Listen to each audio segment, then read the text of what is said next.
everybody to WTL, Where's the Line, Nebraska's first and only sports betting show. I'm your host, Andy Klassen, and this week I am joined by, he is back, folks, Matt Plotchek. Plotty, how we doing? I'm doing great. How you doing, buddy? Oh, I'm doing fantastic. This is such a great time of year. Coming off March Madness, had a lot of fun with that. Everybody's brackets were busted, except for the one lucky winner, of course, like every year. But now we got the Masters, UFC 300, Major League Baseball's kicked off. We are 10 games into the season, and that's why we had to bring you back, because you were, let's use a baseball pun, you were hitting some home runs last year for us. I mean, you were picking futures left and right, and they were panning out for us. It's called doing your research, my man, and maybe a little stroke of luck. I mean, I think about the big one I hit on last year was the Texas Rangers. I mean, they had the talent, they had the things lined up, and, you know, baseball sometimes you get a little bit lucky, and sure as heck, they rolled through the postseason and eventually rose that crown in October. Yeah, they really did. And, you know, the Dodgers were out of their way. You know, certain things lined up. And in the playoffs, baseball is wild. You know, Billy Beane, GM for Oakland Athletics for a long time, you know, he's quoted as saying, my SH, you know what, doesn't work in the playoffs. You know, he can usually scrap together a decent regular season, but come playoff time, that's not how that roster's built. Right. I mean, you could also say the fact that it's a war of attrition. Yeah. I mean, I was thinking about how things have transpired last year into this year already with the Tommy John issues with shoulders and elbows and what have you. It's already shaping up to be a great season so far. Well, let's start with the NL West, and we'll work our way through the divisions. No surprise here. The LA Dodgers were far and away your odds-on favorite to win this division going into the season. I believe it opened to like minus 600. Like, you wouldn't even think of touching that. There's no value there, and that odds has actually gone up there since their start. They are 10-5 right now. And the next closest is Arizona and San Diego, both sitting at 6-7, 6-8, respectively. And I don't know. What are your initial thoughts on if you did have to bet this division? I don't know where the value is. Right now, I'm kind of looking at San Francisco maybe making a move. That would be my only inkling as to maybe finding some value out of this NL West. San Francisco's a pretty intriguing pick. I know they have one of the former Royal players, Jorge Soler. He's hitting some bombs. I've already seen him go yard a couple times. Logan Webb is one of the up-and-coming young fireballers that they have. I would like to talk about Arizona. Okay, the Diamondbacks. Hey, they made the playoffs last year and put on a pretty nice little run there at the end. They are currently at plus 1,200 to take down this division, sitting right there in the two-hole. Right, and they also have a lot of talent. Corbin Carroll rings a mind to me. 5-tool player, gets it done. He plays center field. He's someone to bank on. Ultimately, hey, you know what? That'd be a team to look for possibly as a wild card to sneak in. Yeah, I might want to look at more of a line, not to necessarily win the division, but make the playoffs. You've got to look at those win totals. I think they're somewhere in the 80s preseason. I think that's probably where they're going to end up, somewhere in there. Yep, and that's a pretty good fair bet just to bank on. Sneaking in probably like a 7 seed. Maybe they're probably not going to get that 1 seed like the Dodgers are probably going to possibly near be able to block. Yeah, it's unbelievable. The Dodgers were so good a year ago, and then they spent another $1 billion. I'm not even making that up. $1 billion in the offseason and got so much better, and I don't think they're going to they're not going to get impacted by some illegal betting practices or suspicious, allegedly, right? Allegedly. Yes, allegedly. Oh, Shohei Ohtani needs to show some others the way. Just get a translator. Get a right one for sure. You'll be in the clear. Well, real quick, do you see anything there from the Giants? They had a really good start to last season, then faded so hard at the end of last season. Do you see more of the same there? Because they're not off to the best start this season. I see 5-8, not bad, just, you know. It's just kind of just getting their feet wet. And I know that ballpark is kind of weird at the beginning of about said school year. Wow, we're talking about baseball season. That baseball stadium they play in is kind of weird at the beginning of the year. As the year progresses, the weather gets warmer. They tend to kind of play out a little bit better. It's hard to say. I mean, honestly, baseball is one of those weird games. Yep. Okay, well, let's move on to the NL Central then, where currently your Cardinals have taken the lead spot. That's not where they started, at a plus 180 to win this division. I still like the Cubs there, and their value is getting a little bit better there at a plus 260, but really this is wide open. This is probably the most fun division to bet or to try and find value in the entire league. Oh, yeah. I mean, top to bottom, 1 through 5. Pittsburgh's leading right now with a 9-3 record, and they're not even they're the worst. They're one of the bottom teams as far as odds-on favorites. Some books, like DraftKings, has them at a plus 750 to win the division. So if you believe in the Pirates, now's the time. Right. I mean, you got Pittsburgh. Cincinnati's also another intriguing look. I mean, you can make the case for any one of these teams to sneak away and win this division. Right. It's just a matter of the 5, who's got the best rotation? Cubs. Because I think I'd have to say Cubs right now. Justin Steele is probably a top 10 NL pitcher right now. Yeah. It's interesting. The Cubs, like at DraftKings, they're right behind the Cardinals at a plus 190, but most books have them close to that plus 250. You know, shopping around, we always say that. ESPN Bet, you know what, Penn broke away from Barstool. They got them at a plus 190 as well. So there's only a few books out there that actually jumped the Cardinals over the Cubs. I just thought that was maybe a little bit of a knee-jerk reaction to an early start. Right. And it's good to see St. Louis actually doing well because, you know, there's so much tradition there. They've been around for a long time, and it's always fun to see in the summertime those battles between the Cubs and the Cardinals. They get a little spicy, that's for sure. They do. The Cardinals had so many things break wrong for them last year. And I think if they can just get a little bit beyond the injury bug this season, which usually if you have one rough season, it kind of comes back. Baseball is one of those sports where everything goes back to the median. And I think maybe this Cardinals, they're back to the top spot again. Right. You know, it's all about the law of averages. If they play right, you know, you're going to have those ebbs and flows, and ultimately it could be the Cardinals season, that's for sure. What do you think of the Brew Crew? We talked about every other team but the Brew Crew, but I think they're a sneaky pick, and there's some things to like about their offense. They have some arms. Yeah. They're quiet. They did lose a big arm in Corbin Burness, that's for sure. But they feel like they have a system that allows to develop a couple pitchers here and there to bring them back up into the top there. I'm not like bullish on them, but it's someone to take a look at and watch as the year goes on. Yeah, I mean, they're in the 3-hole right now, and that might be where they stay the entire season with all the parts moving around. Right, totally. around them. All right, let's move on over to the NL East, and this is the division everybody is talking about, and rightfully so. Headlined by the Atlanta Braves. They're way out in front to win the division again. I don't know why you wouldn't think so. You got Spencer Strider, Ronald Acuna Jr., my boy from the Athletics, Olsen, hitting in the 3 or 4 hole there, hitting bombs. But I think the trendy pick, the sneaky pick, is the Philadelphia Phillies. And, oh, by the way, they made a little noise last year during the playoffs. Yeah, they tapped into that community pride in the city of Philly, and they rode it all the way to the World Series. They knocked out a couple powerhouses.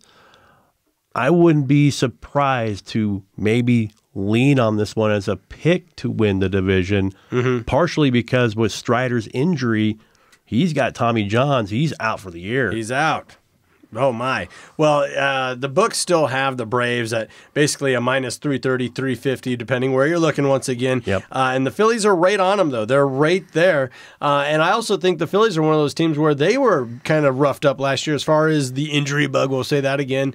Bryce Harper's 1 year removed from his injury. Right. I think he's going to be, hopefully, cross your fingers, knock on wood, right? He could put in a full season, and if that happens, I do think that elevates the Phillies to a whole nother level. Oh, yeah, totally. And then you look at that, look at the competition. The Mets are always an intriguing side story just because of the Mets. It's the Mets, exactly. Yeah. One to kind of look as a far reach is the Florida Marlins, the Miami Marlins. They started 0-11. They started 0-11. I know. They're just amazing. But they're so laden in youth. I know one of their pitchers, Yuri Perez, he's out for the year too. I mean, it kind of goes on and on and on. But it's someone if you had to go like down the road, not for 24, but maybe 25, 26, look at the Marlins as a possible pick. You know, there's still a couple books out there that actually have the Marlins having better odds than the Nationals, than the Nats. And I mean, you can't have a worse start than 0-11. They did get a win. Yes. They're 1-11 now, so good for the Marlins. Well, we're up against it, so let's take a quick minute to recognize one of our fabulous partners, and that is the Nebraska Brewing Company. And guess what is back, Mr. Plotchek? The Triple Play Limited Edition can. Oh, heck yeah. The Ale Storm. That is the official beer of the Omaha Storm Chasers, AAA affiliate of the Kansas City Royals. Don't go anywhere, folks. This is WTL. And welcome back, everybody, to WTL, Where's the Line, Nebraska's first and only sports betting show. I'm your host, Andy Klassen, and once again, I am joined by Matt Plotchek because this is baseball season. We are getting into the big leagues now. Let's go Royals. No bias here, folks. We talked divisional favorites for the National League. Let's get right into it with the American League and your Royals. But let's start out west, where currently we have a tie at the top. Well, a half-game lead, actually, by the L.A. They're once again the Los Angeles Angels at 6-6. The Rangers, who will probably end up in the 2-hole there, they're 6-5 with the leaders. But Houston, way out in front. They're only 4-8 right now. But by every metric, every book you look at, they're just so far and away your favorites here to win this division. Easily, you know, Houston, trash cans. What do you want to call them? I mean, sorry.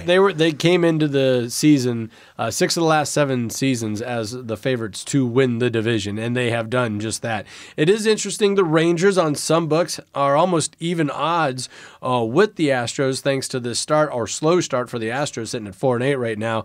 But this is where I would have hoped that you could have gotten better value if you wanted to bet on the Astros, because I still think that that's where the smart money needs to go. I think so, too. I mean, the only thing that is a difference between last year, where I sat almost in the same chair and said, look out for the Rangers. There you go. It's pitching depth. I mean, Rangers are losing DeGrom and Scherzer. They're not going to come back until at the earliest late May, early June. Astros has a bit more. The Astros have a bit more health, plus they're seasoned. I mean, you kind of have to rely a little bit more on the Astros here in this case. Yeah, you really do. And where the Astros, their pitching staff, it was kind of a mess until after the trade deadline. Then they brought back Verlander, who they thought they could, they thought they were stacked enough to get it done without him. Right. And then they're like, okay, we're beat up here. We need you back, buddy. And plus, New York was done with him. Right. You're just like, move on. See ya. And we don't really need to waste any time talking about my Oakland Athletics, soon to be Sacramento Athletics or Las Vegas Athletics. Well, so they're going to play baseball somewhere. Nobody has faith in the Angels. And I think the Mariners, they were a trendy pick for a while, but I really don't see that. They're down their all-star Franco. He's gone. He's out. And they led the majors in one-run wins. Mm-hmm. And we're talking about in the National League segment there, how things like to go back to the median. If you flip that, you're looking at the Mariners were 20 games under 500 last year, the number of one-run games they won. Right. And I would say they're a bit on the sneakier side just because they do possess a couple good players. Julio Rodriguez is one of the best in 5-toolers in Major League Baseball. But just, there's too much elite in the 1-2 hole to overcome. Yeah. So, I mean, right now, keep your eyes on it, but that plus 125, that's probably not good enough value for a long-term bet there on the Astros, but we both, I think, agree that they're probably going to win this division. Let's move on over to the AL East. Yankees are out in front, followed up by the Orioles at a plus 260. Yankees are minus money right now at the minus 125. A little surprised to see that because I still like the Orioles. And, oh, by the way, the Rays are the team that just keep winning the division out of nowhere. They just find a way. It's just very it's definitely different baseball from what you and I watched, and it's intriguing. It's interesting to watch. No one goes to the games. Yeah, I mean, they play most of the time in a desolate ballpark and what have you. The Trop. We have the Trop. Orioles guys. Ooh.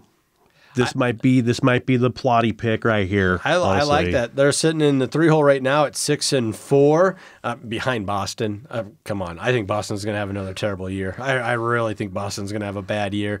The Yankees are currently 10-2, and I think that's why they're at that minus money line. So I don't like the value at all looking at the Yankees. But here's where Baltimore, where you might have some of that plus 300 if you're believers in the Blackbirds, I like them right now. They're a youth movement, man, and they're ready to play right now. I mean, you got Adley Rushman.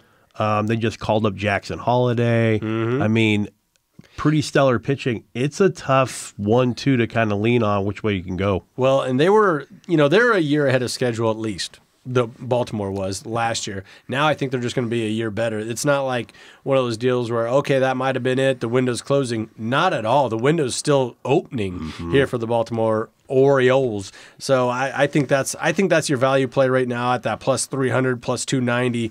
I'm going Baltimore big. And if I had to go another direction, I'd probably go the Rays. And I can't even speak to why. I don't even know why I like the Rays other than that they just do it every year, it seems like. Right. They find a way, one way or another. They're always there. All right, let's get into the division that we're all thinking about here.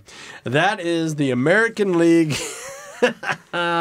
Central, currently led by the Guardians. What is that? Oh yeah, the former Indians. The Cleveland Indians are 8-3. Detroit Tigers are 7-4, tied with Kansas City at 7-4. Minnesota is still your clear favorite to win this division. They were preseason. They still are as of right now. Some books have them at a plus 130, plus 135, followed up by the Guardians in Cleveland at a plus 190, plus 180. Your Kansas City Royals are currently sitting at about a plus 600 if you take an average of 4 or 5 different books there. And maybe that's where your value play is. I 100%, and I'm not going to say this is a homer pick. But yeah, go ahead. I've been really intrigued with how this team has played so far. Timely hitting, the starting rotation's been really, really great. It's scary. Don't get me wrong. Michael Wacha is that arm held on by Gorilla Glue and tape and duct tape. But they went out and spent some serious money. They did. Seth Lugo, just to name another starting pitcher, Hunter Renfroe. They filled in some spots where they definitely lacked. You got to love that Renfroe there. That gives you some lumber. Oh, yeah. And he's not a bad fielder in right field, too. He definitely has got one of the better arms in all of baseball, too. Yeah, and if we want to, they spent the second most. I read an article where they're the second biggest spenders in the offseason to the Los Angeles Dodgers, which who else is going to spend $1 billion other than the LA Dodgers? Right. But the Royals, put on your tinfoil hat or whatever, your baseball tinfoil hat. I heard that, hey, if we're going to get this stadium moved downtown, we need to have a good season here. So that's kind of where this comes in, and it makes a lot of sense. Okay, we need a winning roster. We need to win some baseball. We need to get some excitement back around this team. And if that's the case, and you got management and you got middle management behind this, I could see the Royals making a push here, not just in the offseason, but also at the deadline to put them over the hump, win this division. Right, and that's always been something. As a Royal fan, I'm going to put on my Homer hat for again. So here we go. I got my tinfoil hat on. You got your Royal hat on. We're good. Yep. Hopefully there's no lightning. All right, here we go. No, the big thing is that when a town like Kansas City has a winner, they get behind it 150%. Oh, yeah. And, the people will show up. They'll spend their money and what have you. They love to see that. They love to see that team. I was there in 2015. Every night they sold that place out, eventually won the world title. Yeah. When you get a winner in town, you get money. And I feel like if they're able to keep this trend, something magical could happen in Kansas City. I love the value sitting here winning this division. You know, they dropped a couple games sitting at 7-4. Not bad at all. But there's currently in the 4 hole as far as odds are concerned. Some books have them at a plus 750. Right. FanDuel right now. I mean, get on it if you can, and if you're willing to play these long-term type of bets here. But I don't know if there's a better value out there to win a division than the Kansas City Royals right now at a plus 750. We saw a lot of these lines before the season at a plus 500, plus 600, and they're these really good teams that you felt good about. And now we've kind of seen the proof in the pudding. We're 10, 15 games in some cases.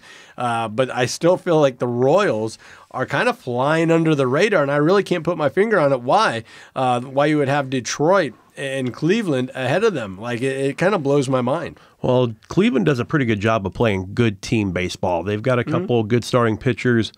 Detroit is loaded with talent. One of the best pitchers in the American League, Tariq Skubal.